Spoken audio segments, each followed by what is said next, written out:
महापौर सय्यद इक्बाल यांच्यावरील हल्ल्याच्या निषेधार्थ मनपा कर्मचाऱ्यांचे कामबंद आंदोलन, हल्लेखोरावर कठोर कारवाई आणि महापौरांना सुरक्षा देण्याची मुख्यमंत्र्यांकडे मागणी.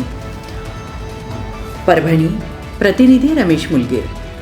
परभणी महानगरपालिकेचे महापौर सय्यद इक्बाल सय्यद खाजा यांच्यावर झालेल्या कथित प्राणघातक हल्ल्याच्या निषेधार्थ परभणी महानगरपालिका अधिकारी कर्मचारी विविध कर्मचारी संघटनांच्या वतीनं शुक्रवारी कामबंद आंदोलन करण्यात आले.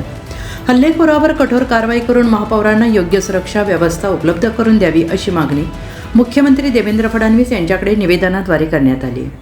निवेदनानुसार 9 जुलै रोजी सायंकाळी सुमारे 7 ते 7:30 वाजण्याच्या दरम्यान परभणी महानगरपालिकेतील महापौर दालनात शेख रफीक नामक व्यक्तीने महापौर सय्यद इक्बाल यांच्यावर चाकूने हल्ला करण्याचा प्रयत्न केला आणि यावेळी महापौरांचे स्वीय सहाय्यक रमेश चव्हाण तसेच सुरक्षा रक्षक यांनी प्रसंगावधान राखत संबंधित व्यक्तीला पकडून पोलिसांच्या ताब्यात दिल्याचं निवेदनात नमूद करण्यात आलं आहे. या घटनेची सखोल चौकशी करून हल्ल्यामागील कारणांचा शोध घ्यावा तसेच संबंधित आरोपीवर कठोर कायदेशीर कारवाई करावी अशी मागणी कर्मचारी संघटनांनी केली आहे.